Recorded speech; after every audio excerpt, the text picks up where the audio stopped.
¿Cómo están, compañeros? Espero que bien, sin novedad. Eh, Como estamos algo atrasados, pues me veo en la obligación de hacer uso de este recurso para avanzar un poco, ¿verdad? Vamos a compartir pantalla. Espero que ya lo estén viendo, ¿verdad? Eh, Esto va, digamos que antes de, de liderazgo, ¿verdad?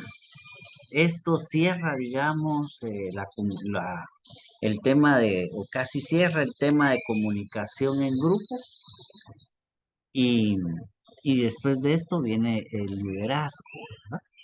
Que ustedes supongo ya lo habrán eh, eh, investigado y hecho el trabajo solicitado en ese sentido. Bueno, entonces hoy vamos a ver redes de comunicación o simplemente redes, ¿verdad? Eh,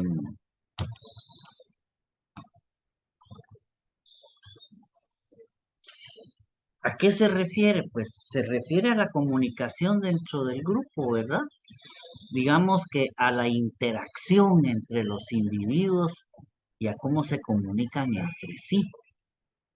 Bien porque haya disponibilidad de un canal de comunicación o por la libertad percibida para hacerlo dentro del grupo.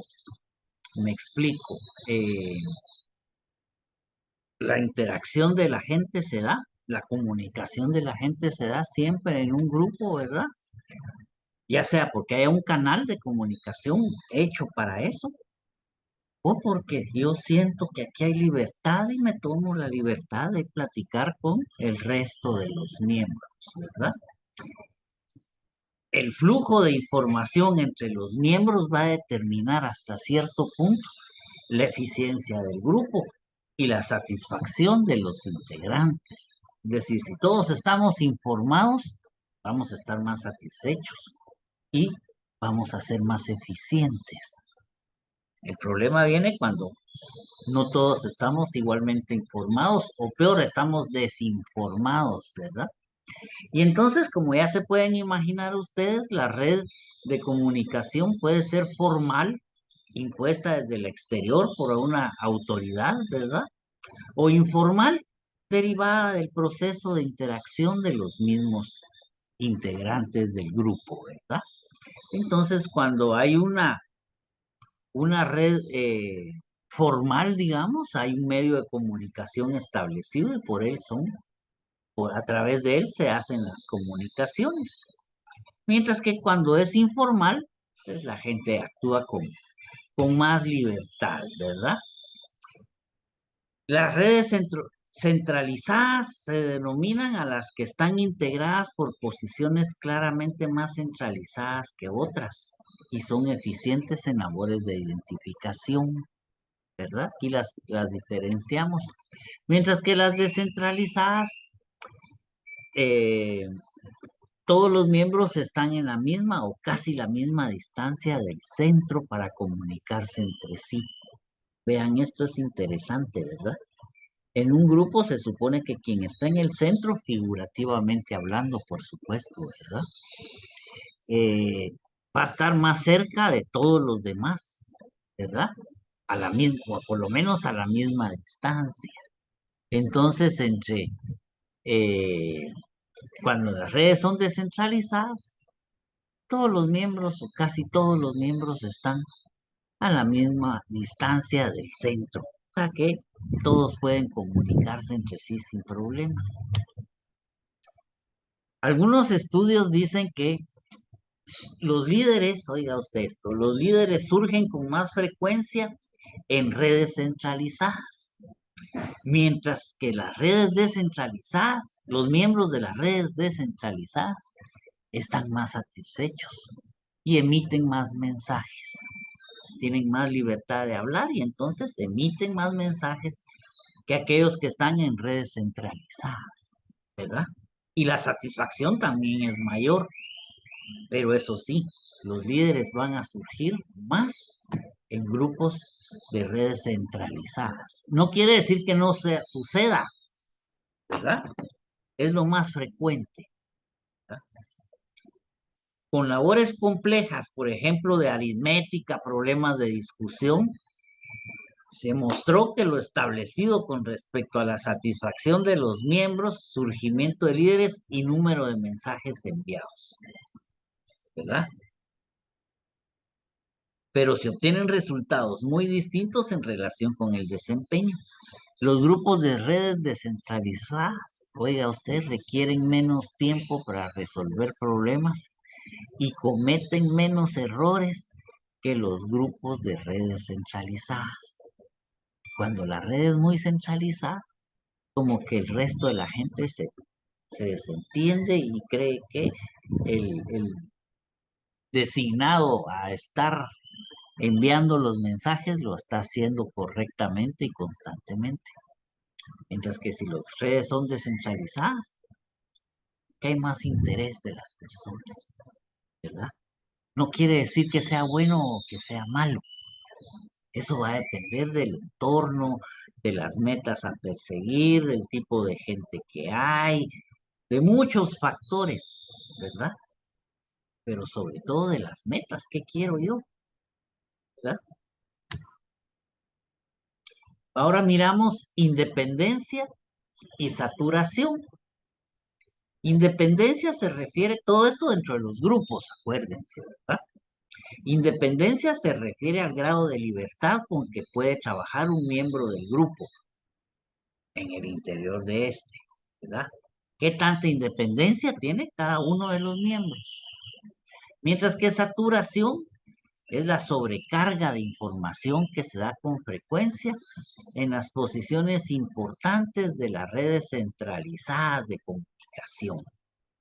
Vea usted, es la sobrecarga de información, ¿verdad? O sea, ya estoy saturado. Hay tanta información que ya no sé qué hacer. ¿Verdad? ¿Y quiénes están saturados? Los miembros del grupo que están en posiciones importantes en en las redes centralizadas. Por ser centralizadas, todos los mensajes pasan por él.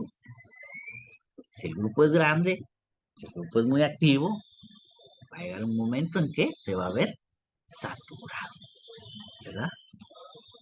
Veamos más a detalle. Independencia. Dice, las personas libres de restricciones en su comportamiento se muestran más satisfechas. Eso todo el mundo lo sabemos, ¿verdad?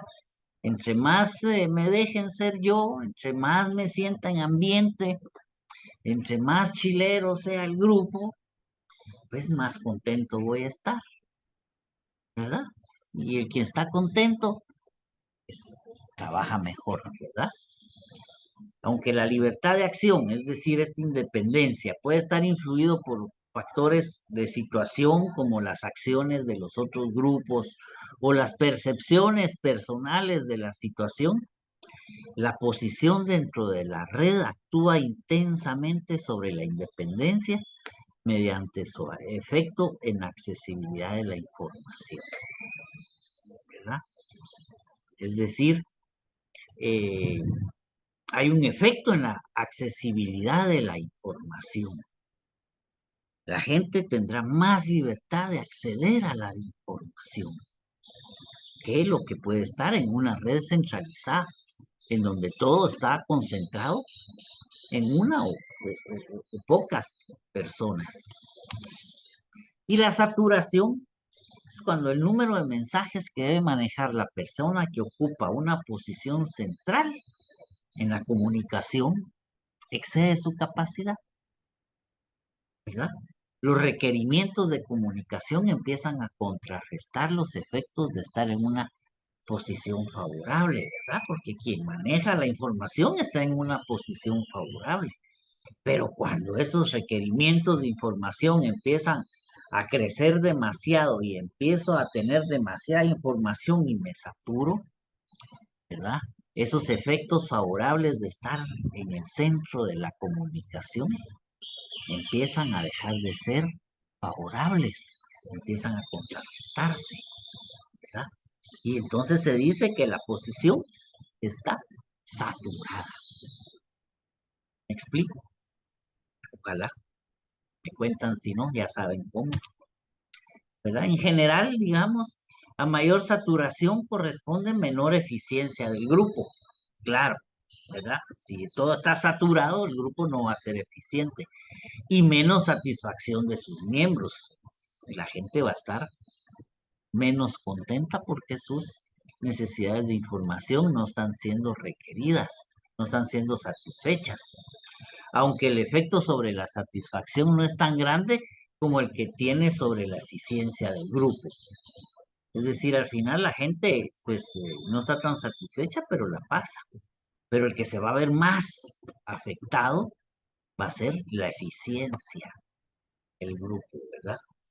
Y las consecuencias negativas de la saturación de la posición sobre la eficiencia del grupo son mayores para las redes centralizadas que para las descentralizadas, ¿verdad?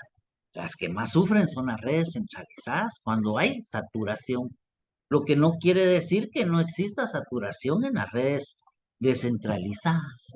También existe la saturación en estas redes, pero los efectos se van a ver más duros en las centralizadas, ¿verdad?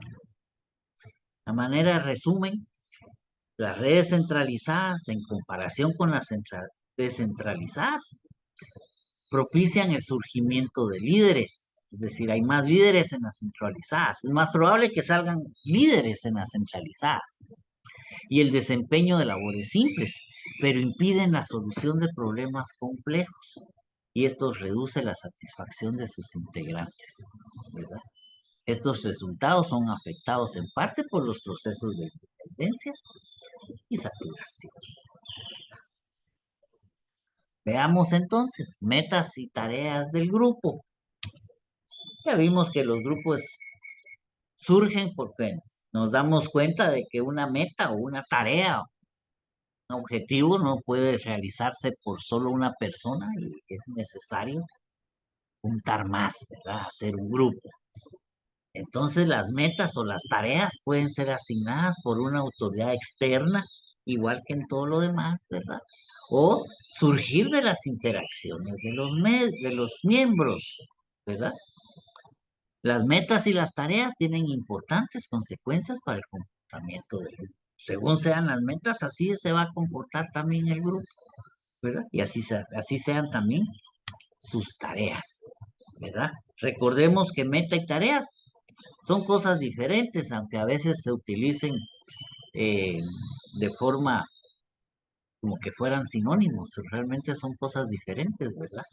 Meta es el estado final deseado por la mayoría de los miembros del grupo, es lo que se quiere alcanzar, llegar a la meta, ¿verdad?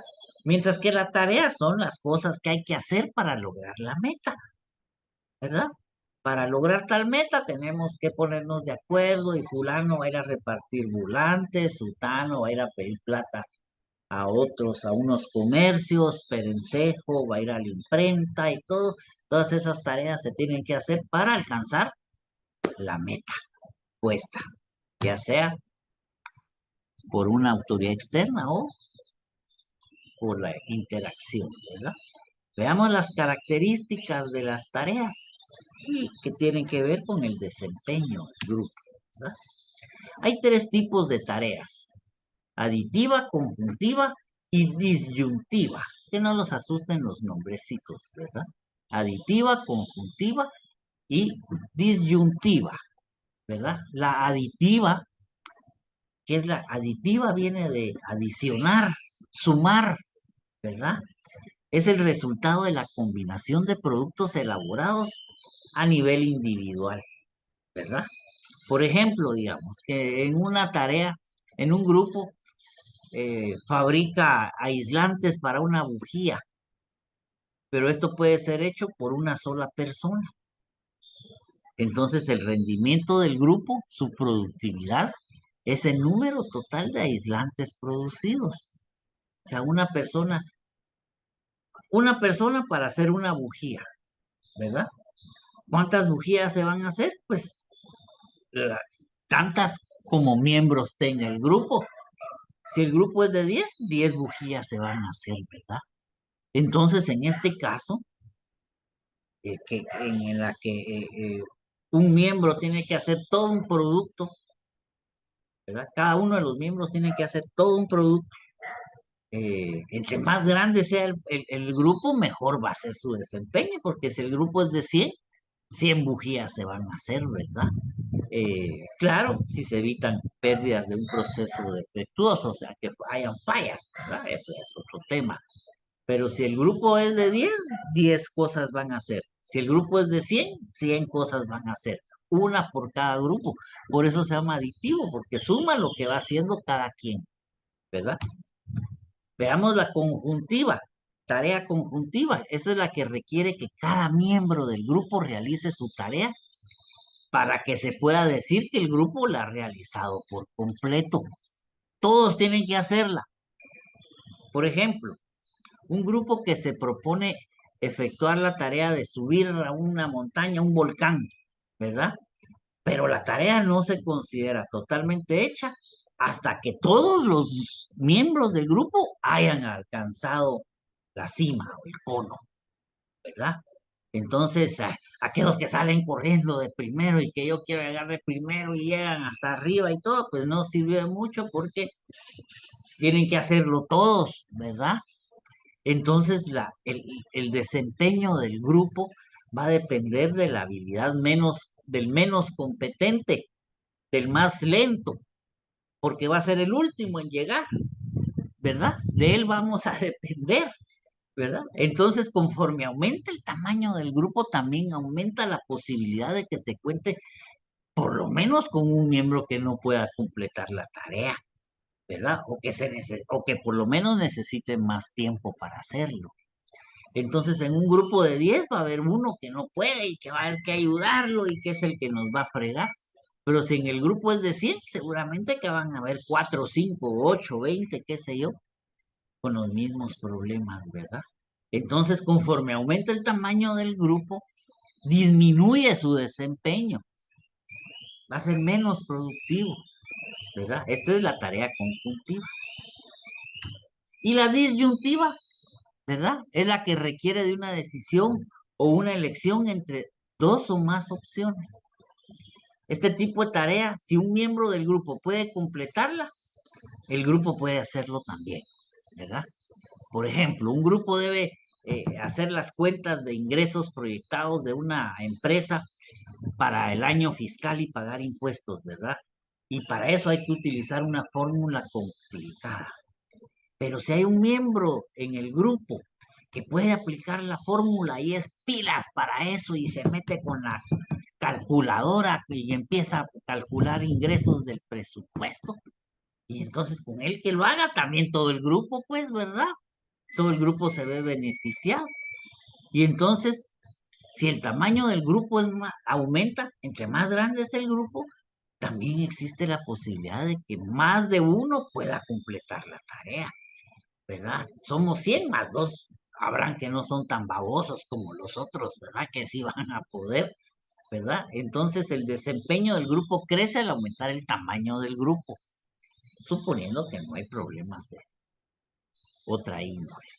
¿Me explico? Esas son las tres tipos de tareas. Simple, ¿verdad? Bueno, ya les conté, después de esto viene lo del liderazgo, por favor, se los encargo. Y ya el próximo día de clases, que es mañana sábado, pues estaremos viendo la comunicación eh, no verbal, ¿verdad? Así es de que, adiós muchachos, espero verlos pronto y no falten, por favor, ya falta muy poquito para que termine eh, el semestre. Entonces, por favor, pongan atención. Hay quienes no tienen todas las notas, tienen que poner más empeño.